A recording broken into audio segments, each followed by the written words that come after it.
પહેલો સવાલ છે, એક સમઘન ટાંકીની ઊંચાઈ 25 મીટર છે તો તેમાં કેટલું પાણી સમાય? અહીં જુઓ, ટાંકી સમઘન છે. સમઘન એટલે એવી આકૃતિ જેની લંબાઈ, પહોળાઈ અને ઊંચાઈ ત્રણેય સરખા હોય. અહીં ઊંચાઈ 25 મીટર આપી છે એટલે એની લંબાઈ અને પહોળાઈ પણ 25 મીટર જ થાય. હવે ટાંકીમાં કેટલું પાણી સમાય તે શોધવા માટે આપણે તેનું ઘનફળ કાઢવું પડે. સમઘનના ઘનફળનું સૂત્ર છે બાજુનો ઘન, એટલે કે આપણે સીધો 25નો ઘન કરવાનો છે. 25નો વર્ગ 625 થાય અને તેને ફરીથી 25 વડે ગુણીએ એટલે 15625 આવે. હવે અહીં એક ખાસ વાત ધ્યાનથી સમજો કે જવાબની પાછળ એકમ કયો લાગશે.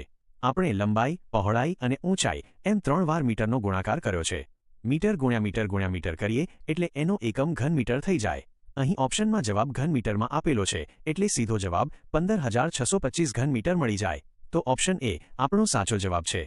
પણ જો પરીક્ષામાં ઓપ્શન લીટરમાં આપ્યા હોય તો શું કરવું એ પણ મગજમાં બેસાડી લો. 1 ઘન મીટર બરાબર 1000 લીટર થાય એટલે આપણા જવાબ 15625ને સીધા 1000 વડે ગુણી નાખવાના.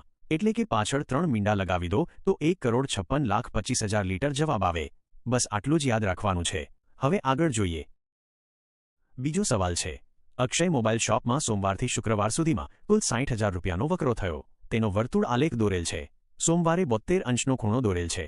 તો સોમવારના દિવસે કેટલા રૂપિયા વકરો થયો હશે? અહીં જુઓ, આ વર્તુળ આલેખ એટલે કે પાઈ ચાર્ટનો દાખલો છે. આખા વર્તુળનો કુલ ખૂણો 360 અંશ થાય અને સોમવારનો ખૂણો 72 અંશ આપેલો છે. હવે ધ્યાનથી જુઓ, 72 પંચા 360 થાય એટલે કે 72 અંશ એ કુલ 360 અંશનો 5મો ભાગ કહેવાય. જો ખૂણો 5મા ભાગનો હોય તો વકરો પણ કુલ વકરાનો 5મો ભાગ જ થાય. અહીં કુલ વકરો 60,000 રૂપિયા છે. તો 60,000નો 5મો ભાગ એટલે કે તેને 5 વડે ભાગીએ તો 12 પંચા 60 મુજબ 12,000 રૂપિયા સીધો જવાબ મળી જાય. પેન ઉપાડ્યા વગર મગજમાં જ ગણતરી થઈ જાય. તો ઓપ્શન બી આપણો સાચો જવાબ છે. હવે આગળ જોઈએ. ત્રીજો સવાલ છે, એક લંબચોરસ બગીચાની પરિમિતિ 360 મીટર છે. જો બગીચાનું ક્ષેત્રફળ 8,000 ચોરસ મીટર હોય તો બગીચાની પહોળાઈ કેટલા મીટર હોય? અહીં જુઓ, લંબચોરસની પરિમિતિ 360 મીટર આપી છે. પરિમિતિ એટલે બધી બાજુઓનો સરવાળો જેનું સૂત્ર 2 કૌંસમાં લંબાઈ વત્તા પહોળાઈ થાય.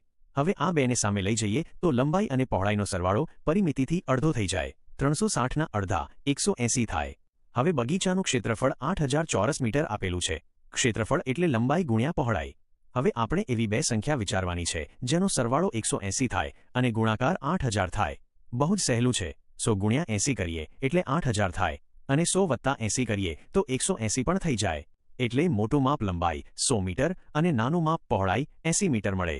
આપણને દાખલામાં પહોળાઈ પૂછી છે એટલે સીધો જવાબ 80 મીટર મળી જાય. તો ઓપ્શન બી આપણો સાચો જવાબ છે. જોયું ને દોસ્તો, આવા અઘરા લાગતા દાખલા પણ યોગ્ય સમજણથી ગણો તો સેકન્ડોમાં ઉકલી જાય છે. આવી જોરદાર ટ્રિક્સ શીખતા રહેવા અને ગણિતમાં પાવરફુલ બનવા માટે અત્યારે જ આપણી ચેનલ સબસ્ક્રાઇબ કરી લો અને વિડીયો તમારા મિત્રો સાથે શેર કરવાનું ભૂલતા નહીં.